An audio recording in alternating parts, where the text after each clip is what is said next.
আপনার মহল্লার কোনো মানুষ যদি মারা যায়, সর্বপ্রথম আপনারা কাপন দাপনের ব্যবস্থা করবেন। হাদিসের মধ্যে আসছে, নবী মুহাম্মদুর রাসূলুল্লাহ সাল্লাল্লাহু আলাইহি ওয়াসাল্লাম বলেন, আপনি যদি কোনো ইমানদার মুমিন বান্দা বান্দিকে কাপন লাগায়া দিতে পারেন, জুরে কোন কি লাগায়া দিতে পারেন? কাপন লাগায়া দিতে পারেন, কাপন দাপনের ব্যবস্থা করতে পারেন, স্বয়ং আল্লাহ পাক রব্বুল আলামিন হাসরের দিনে আপনাকে জান্নাতি পোশাক হাদিয়া দিয়া দিবেন। সুবহানাল্লাহ। কি দিবেন? আরো জোরে কোন কি দিবেন? ওই ইমানদার বারা শুধু তাই না, আল্লাহর নবী বলেন, কোন ইমানদার যদি মারা যায়, কোন ইমানদার যদি মারা যায়, মসজিদের ইমাম সাহেব ছুটিতে বাড়িতে গেছে, এমন হয় কি হয় না? মসজিদের ইমাম সাহেবও নাই, মুয়াজ্জিন সাহেবও নাই, এলাকার একজন মুরব্বী মারা গেল, তো ইমাম সাহেব নাই, মুয়াজ্জিন সাহেব নাই, মুরব্বীর গোসল কে দিবে? এই এলাকার একজনকে যদি গোসল ভালো করে শিক্ষা দিতে পারেন, এলাকার একটা যুবক ভাই যদি সুন্দর করে গোসল করায়া দিতে পারে, গোসল করায়া যদি দিতে পারে, নবী বলেন আল্লাহ পাক রব্বুল আলামিন কম পক্ষে আপনি ক্ষমা না চাইলেও, আল্লাহ পাকের কাছে মাফ না চাইলেও রব্বুল আলামিন 40 বার আপনাকে ক্ষমা করে দিবে। কতবার? 40 বার আপনাকে আল্লাহর কাছে মাফ না চাইলেও রব্বুল আলামিন আপনাকে মাফ করে দিবে। এগুলা কি আমাদের দরকার আছে না নাই? জোরে বলেন, দরকার আছে না নাই? আল্লাহ নবী বলেন 5 নাম্বার দায়িত্ব, কোন ইমানদার মুমিন বান্দা বান্দি যদি মারা যায়, তার জানাজায় শরীক ও আমার আপনার দায়িত্ব আছে না নাই? কিন্তু আমি ইব্রাহিম বরের অবস্থা জানি না, আমার এলাকাতে এমন আছে, নিজের গোষ্ঠীর যদি হয় যেইভাবে নামাজে শরীক হয়, অন্য গোষ্ঠীর মারা গেলে এইভাবে জানাজায় শরীক হয় না, আছে না নাই? নবী বলেন আপনার পাড়া মহল্লার কেউ যদি মারা যায়, আপনার রক্তের সম্পর্ক থাক অথবা না থাক, আত্মীয় হোক অথবা না হোক, পরিচিত হোক অথবা অপরিচিত হোক, আপনি যদি একজন ইমানদার মুমিন মুসলমানের জানাজায় অংশগ্রহণ করতে পারেন, আল্লাহ পাক রব্বুল আলামিন আপনার ইন্তেকালের পরে আসমান থেকে যাকে যাকে ফেরেশতা আপনার জানাজাতে পাঠায়া দিবে। সুবহানাল্লাহ। দরকার আছে না নাই? 6 নাম্বার হলো, একজন ইমানদার যদি মারা যায়, বিশেষ করে যার মা নাই বাবা নাই, ইব্রাহিমপুর কবরস্থানে যার মা নাই, যার বাবা শুয়ে আছে, মা শুয়ে আছে, দাদা দাদি নানা নানি শুয়ে আছে, আওয়াজ করে বলেন তাদের কবর জিয়ারতের দরকার আছে না নাই? তাদের কবর জিয়ারত আছে। ও ইমানদার ভাইরা, আমার বাবা মারা যায়, আমি যদি আমার বাবার কবরের পাশে দাঁড়াই, 2 বার সূরা ফাতিহা কোরআনে আছে না নাই? আলহামদুলিল্লাহি রাব্বিল আলামিন সূরা ফাতিহা 2 বার যদি তেলাওয়াত করেন, 2 বার কেন বললাম? নবী বলেন 2 বার সূরা ফাতিহা কেউ তেলাওয়াত করতে পারলে আল্লাহ পাক রব্বুল আলামিন আপনার আমলনামায় পূর্ণ 30 পারা কোরআন তিলাওয়াতের সওয়াব জমা করে দিবেন। আমার ইমানদার মুসলমান ভাইয়েরা, একদম দিলের কান দিয়া কথাগুলা শুনবেন, খুব গুরুত্বপূর্ণ কথা আপনাদের সামনে বলে যায়। নবী বলেন একজন মুসলমান আর একজন মুসলমানের সাথে সাক্ষাৎ হলে প্রথম দায়িত্বটাই হইল আপনি সামনে পড়ার সাথে সাথে তাকে সালাম দেওয়া। কি দেওয়া? তো আমার আপনার 1 নাম্বার দায়িত্ব হলো সালাম দেওয়া। সালাম দেওয়া। মদিনার কামলিওয়ালা নবী বলেন, উম্মত শোনো, একজন মুসলমান আর একজন মুসলমানকে যখন সালাম দেয়, হাদিসের মধ্যে আসছে, আপনি যদি আমাকে বলেন আসসালামু আলাইকুম, এতটুকুন বললে আল্লাহ পাক আপনার আমলনামার সাথে সাথে 10টা নেকি লিখে দেন।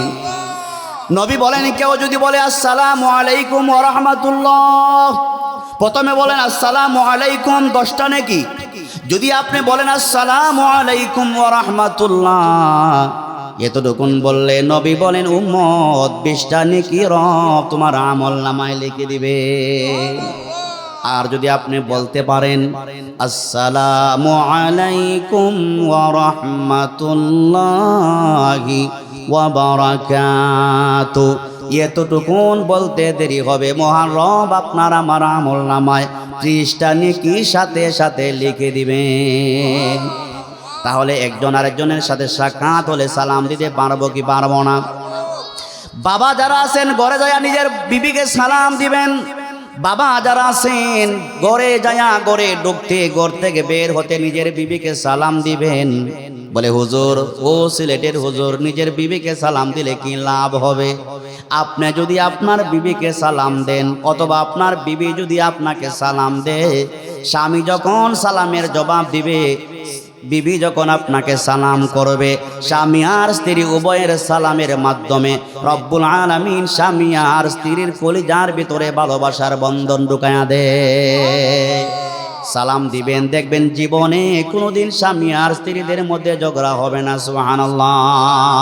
আমরা আমাদের বিবিদেরকে সালাম দিতে পারবো কি পারবো না? জোরে বলেন, পারবো কি পারবো না? এক নাম্বার, সময় কম এই জন্য জলদি জলদি সামনে যাই। এক নাম্বার বললাম। দুই নাম্বার, একজন মুসলমান আরেকজন মুসলমানের কাছে পাওনা হলো, কেউ যদি আপনার কাছে কিছু চায়, প্রয়োজনীয় কিছু চায়, যদি তাকে দিয়ে দেওয়া। প্রয়োজনীয় কিছু চাইলে তাকে কি দেওয়া? জোরে বলেন, প্রয়োজনীয় কিছু চাইলে তাকে দেওয়া।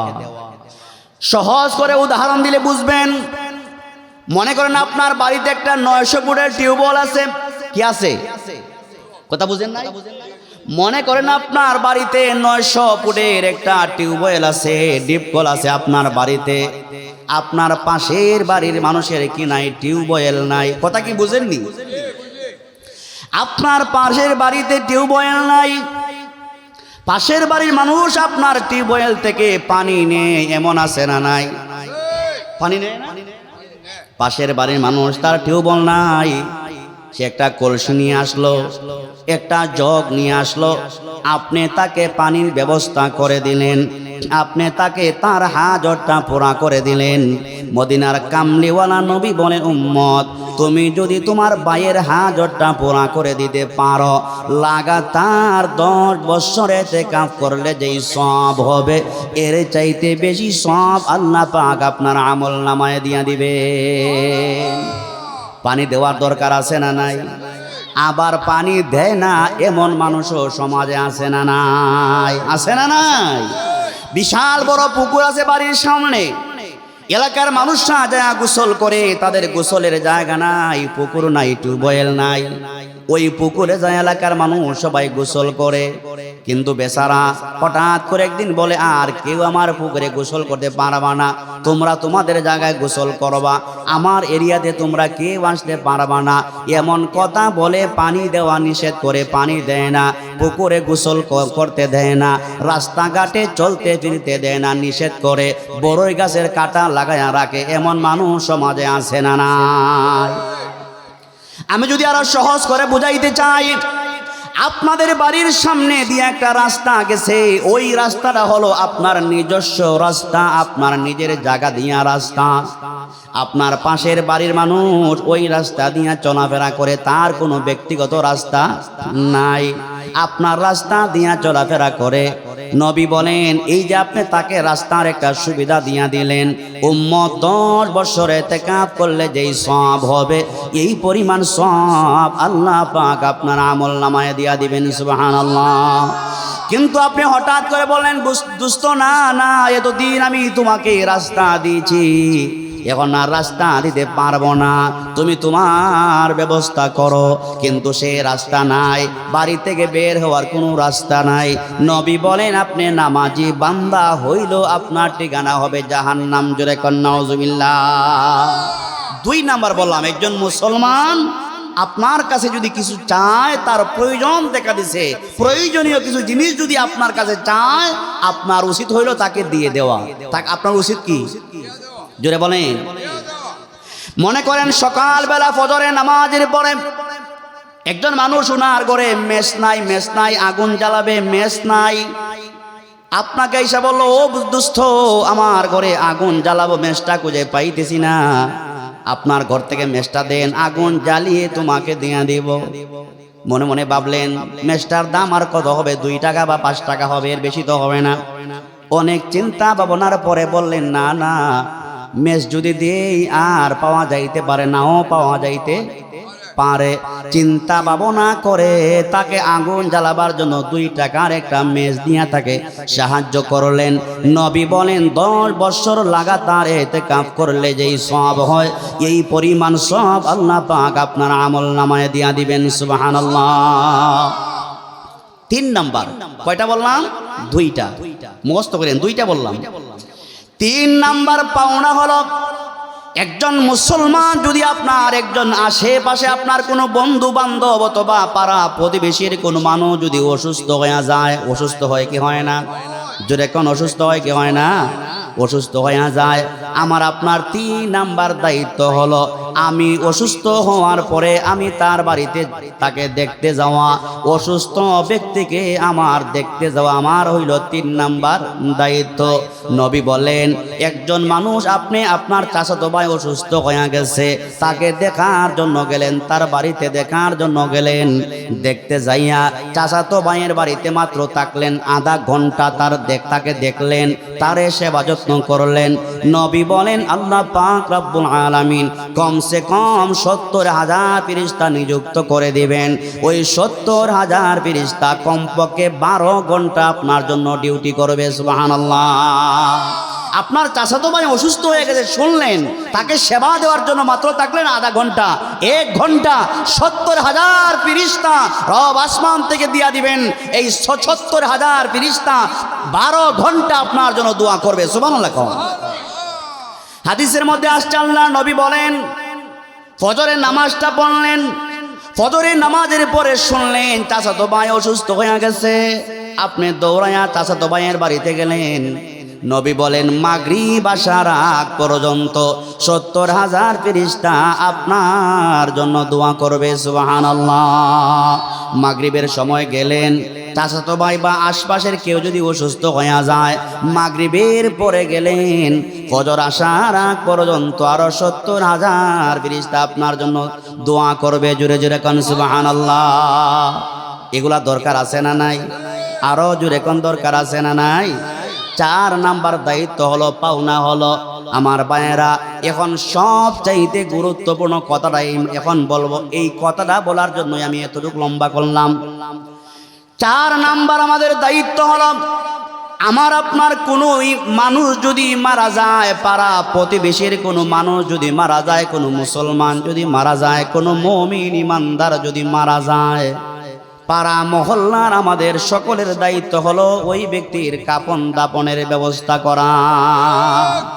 4 নম্বর দায়িত্ব কি? ওই ব্যক্তির কাফন দাপনের। জোরে বলেন, কাফন দাপনের। কারণ যিনি মারা গেছে, যার বাবা মারা গেছে, উনি তো আর বাজার হাটে যাওয়াটা ঠিক না, সম্ভব না, ঠিক না? এলাকার মহল্লার যারা আমাদের নৈতিক দায়িত্ব, ঈমানি দায়িত্ব হলো তার কাফন দাপনের ব্যবস্থা করা। জোরে কোন ঠিক কিনা? আপনার মহল্লার কোনো মানুষ যদি মারা যায়, সর্বপ্রথম আপনারা কাফন দাপনের ব্যবস্থা করবেন। হাদিসের মধ্যে আসছে, নবী মুহাম্মদুর রাসূলুল্লাহ সাল্লাল্লাহু আলাইহি ওয়াসাল্লাম বলেন, আপনি যদি কোনো ইমানদার মুমিন বান্দা বান্দিকে কাফন লাগায়া দিতে পারেন, জোরে কোন কি লাগায়া দিতে পারেন? কাফন লাগায়া দিতে পারেন, কাফন দাপনের ব্যবস্থা করতে পারেন, স্বয়ং আল্লাহ পাক রব্বুল আলামিন হাসরের দিনে আপনাকে জান্নাতি পোশাক হাদিয়া দিয়া দিবেন। সুবহানাল্লাহ। কি দিবেন? আরো জোরে কোন কি দিবেন? ওই ইমানদার বারা, শুধু তাই না, আল্লাহর নবী বলেন, কোন ইমানদার যদি মারা যায়, কোন ইমানদার যদি মারা যায়, মসজিদের ইমাম সাহেব ছুটিতে বাড়িতে গেছে, এমন হয় কি হয় না? মসজিদের ইমাম সাহেবও নাই, মুয়াজ্জিন সাহেবও নাই, এলাকার একজন মুরব্বী মারা গেল, তো ইমাম সাহেব নাই, মুয়াজ্জিন সাহেব নাই, মুরব্বীর গোসল কে দিবে?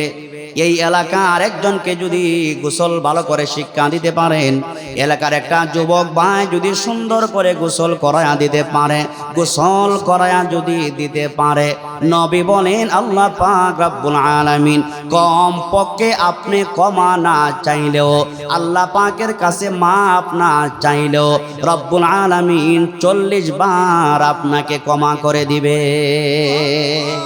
কতবার? 40 বার আপনাকে আল্লাহর কাছে মাফ না চাইলেও রব্বুল আলামিন আপনাকে মাফ করে দিবে। এগুলা কি আমাদের দরকার আছে না নাই? জোরে বলেন, দরকার আছে না না? আল্লাহ নবী বলেন 5 নাম্বার দায়িত্ব, কোন ইমানদার মুমিন বান্দা বান্দি যদি মারা যায় তার জানাজায় শরীক ও আমার আপনার দায়িত্ব আছে না নাই? কিন্তু আমি ইব্রাহিম পরের অবস্থা জানি না, আমার এলাকাতে এমন আছে নিজের গোষ্ঠীর যদি হয় যেইভাবে নামাজে শরীক হয়, অন্য গোষ্ঠীর মারা গেলে এইভাবে জানাজায় শরীক হয় না, আছে না নাই? নবী বলেন আপনার পাড়া মহল্লার কেউ যদি মারা যায়, আপনার রক্তের সম্পর্ক থাক অথবা না থাক, আত্মীয় হোক অথবা না হোক, পরিচিত হোক অথবা অপরিচিত হোক, আপনি যদি একজন ইমানদার মুমিন মুসলমানের জানাজায় অংশগ্রহণ করতে পারেন, আল্লাহ পাক রব্বুল আলামিন আপনার ইন্তেকালের পরে আসমান থেকে যাকে যাকে ফেরেশতা আপনার জানাজাতে পাঠাইয়া দিবে। সুবহানাল্লাহ, দরকার আছে না নাই? 6 নাম্বার হলো একজন ইমানদার যদি মারা যায়, বিশেষ করে যার মা নাই বাবা নাই, ইব্রাহিমপুর কবরস্থানে যার মা নাই, যার বাবা শুয়ে আছে, মা শুয়ে আছে, দাদা দাদি নানা নানি শুয়ে আছে, আওয়াজ করে বলেন তাদের কবর জিয়ারতের দরকার আছে না নাই? তাদের কবর জিয়ারত আছে। ও ইমানদার ভাইয়েরা, আমার বাবা মারা যায়, আমি যদি আমার বাবার কবরের পাশে দাঁড়াই, 2 বার সূরা ফাতিহা কোরআনে আছে না নাই? আলহামদুলিল্লাহি রাব্বিল আলামিন সূরা ফাতিহা 2 বার যদি তেলাওয়াত করেন, 2 বার কেন বললাম? নবী বলেন 2 বার সূরা ফাতিহা কেউ তেলাওয়াত করতে পারলে আল্লাহ পাক রব্বুল আলামিন আপনার আমলনামায় পূর্ণ 30 পারা কোরআন তিলাওয়াতের সওয়াব জমা করে দিবেন। আপনার বাবার কবরের পাশে দাঁড়ালেন, অথবা মায়ের কবরের পাশে দাঁড়ালেন, অথবা ইব্রাহিমপুর কবরস্থানে দাঁড়াইয়া সহি শুদ্ধ করে 2 বার সূরা ফাতিহা তেলাওয়াত করলেন, 3 বার সূরা ইখলাস, কুল হুয়াল্লাহু আহাদ আল্লাহুস সামাদ লাম ইয়ালিদ ওয়ালাম ইয়াকুল লাহু কুফুয়ান আহাদ। পড়াটা সহজ না কঠিন? একদম সহজ একটা সূরা। সূরা ফাতিহা সকলের কম বেশি মুখস্থ আছে, সূরা ইখলাস কুল হুয়াল্লাহ সূরাটা কম বেশি সবারই মুখস্থ আছে। আল্লাহর হাবিব বলেন ইব্রাহিমপুর কবরস্থানে আপনি দাঁড়ালেন, দাঁড়িয়ে যদি আপনি 1 বা 2 বার সূরা ফাতিহা তেলাওয়াত করলেন আর 3 বার সূরা ইখলাস তেলাওয়াত করলেন, দুরূদ ইস্তেগফার পড়ে আপনি মুর্দাদের জন্য রব্বুল আলামিনের কাছে দোয়া করেন, আপনার জানা নাই আপনার জিয়ারতের উসিলায়, আপনার তিলাওয়াতের উসিলায় পুরা ইব্রাহিমপুরের কবরবাসীদের আযাবকে আল্লাহ মাফ করে দিতে পারে কি পারে না? আপনার জিয়ারতের মাধ্যমে, আপনার জিয়ারতের উসিলায় পুরা ইব্রাহিমপুরের কবরবাসী যারা শুয়ে আছেন সকলের কবরকে রব্বুল আলামিন জান্নাতের বাগিচা বানাতে পারে কি পারে না? জোরে বলেন, পারে কি পারে না? তাহলে জিয়ারত করার দরকার আছে না নাই? আমরা তো কবরস্থানের পাশ দিয়ে হাইটা যায়, জিয়ারতের সময় পায় না, আছে না নাই? বাবা মারা যায় 10 বছর হয়ে যায়, মা মারা যায় 20 বছর হয়ে যায়, সন্তান ব্যবসা করে, চাকরি করে, সব করে, দুনিয়ার সব কিছু করতে সময় পায়, কিন্তু বাবার কবরের পাশে দাঁড়াবার সময় পায় না, মায়ের কবরের পাশে দাঁড়াবার সময় পায় না। অথচ বাবা মা সন্তানের দিকে তাকায় আছে, সন্তান বাবা মায়ের জন্য কোনো হাদিয়া পাঠায় কি পাঠায় না? আল্লাহর হাবিব বলেন উম্মত শোনো, কোনো সন্তান যদি বাবা মায়ের জন্য সওয়াব পাঠায়, আপনার বাবা মারা যাওয়ার পরে, আপনার মা মারা যাবার পরে কিছু হাদিয়া পাঠাবেন। হাদিয়া মানে কি? সিন্নি পোলাও বলে সিন্নি পোলাও না, সূরা ফাতিহা তেলাওয়াত করলেন, আল্লাহর কোরআন থেকে তেলাওয়াত করলেন, তেলাওয়াত করে বললেন পরওয়ারদিগার আলম আমার বাবা নাই, আমার মা নাই, এই যে তেলাওয়াত করলাম গো আল্লাহ, এই তেলাওয়াতের সওয়াব আমার বাবার রূহে আপনি পৌঁছায়া দেন। মদিনার কামলিওয়ালা নবী বলেন উম্মত, এই দোয়া করার সাথে সাথে আসমান থেকে রব্বুল আলামিন একজন ফেরেশতা পাঠায়া দেন, ফেরেশতার হাতে জান্নাতি সবুজ রুমাল দিয়া দেন। ফেরেশতার হাতে জান্নাতি সবুজ রুমাল দিয়া দেন। ওই সবুজ রুমাল দিয়া আপনি যা তিলাওয়াত করলেন, আপনার বাবার জন্য, মায়ের জন্য, আত্মীয় স্বজনের জন্য হাদিয়া পাঠালেন, আপনার হাদিয়াকে জান্নাতি সবুজ রুমালের মধ্যে সুন্দর করে প্যাকেটিং কইরা, সুন্দর করে প্যাকেটিং করে আপনার বাবা রুহ জগতে নিয়া বলে, আল্লাহর বান্দা কবর জগতে নিয়া বলে, ও আল্লাহর বান্দা, আপনার যে অমুক ছেলে ইব্রাহিমপুরে রেখে আসছিলেন, আপনার সন্তান আপনার জন্য কিছু সওয়াব পাঠায়া দিচ্ছে, আপনি কবুল করেন, আপনি গ্রহণ করেন। আমার নবী বলেন, আপনার নবী বলেন, আপনার পাঠানো সওয়াব আপনার বাবা মা পাইয়া এত খুশি হইয়া যায়, এত আনন্দিত হইয়া যায়, বলে সন্তানের দেওয়া হাদিয়া পাইয়া আল্লাহ পাক রব্বুল আলামিন ওই বাবা মায়ের কবরের আযাবটাকে সাথে সাথে বন্ধ করে দেয়। এগুলা কি দরকার আছে না নাই? জোরে কোন দরকার আসেনি? তাহলে একজন মুসলমান আর একজন মুসলমানের কাছে যেই পাওনাগুলো আছে, ইন্তেকাল করলে তার জানাজায় শরীক হওয়া, অসুস্থ হইলে তাকে দেখতে যাওয়া, এগুলো দরকার না? কারো যদি কোনো প্রয়োজন দেখা দেয়, প্রয়োজন একটা জিনিস, একটু আগুনের দরকার লাগছে, একটু পানি নেওয়ার দরকার লাগছে, এগুলো যদি আপনি দিয়া দেন, আল্লাহর পক্ষ থেকে অপরন্ত সওয়াব আছে না নাই? আরেকটা দায়িত্ব আছে, বলবো আরেকটা দায়িত্ব আছে। আপনার মহল্লার কোনো মানুষ যদি, গরিব মানুষ যদি আপনাকে দাওয়াত দেয়, জোরে কোন কি দেয়? আপনার মহল্লার গরিব মানুষ, ইব্রাহিমপুরের মানুষ সবাই যে ধনী, বিষয়টা তো এমন না। সবাই কি ধনী? আপনারা রাগ কইরেন না, বুঝাবার জন্য বলছি, সবাই আপনারা ধনী মাশাআল্লাহ।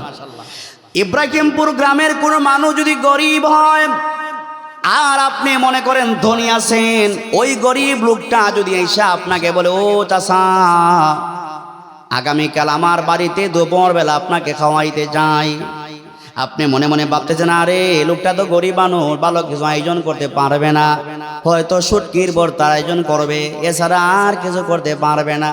মনে মনে বললেন, না না, গরিব বেচারা কি আয়োজন করবে, এগুলো আমার তো খাবার দাবার আমার কিনা, আমার ভালো লাগবে না, তার বাড়িতে আমি যাব না, তার দাওয়াত কবুল করব না, এটা কোনো মুসলমান করতে পারে না।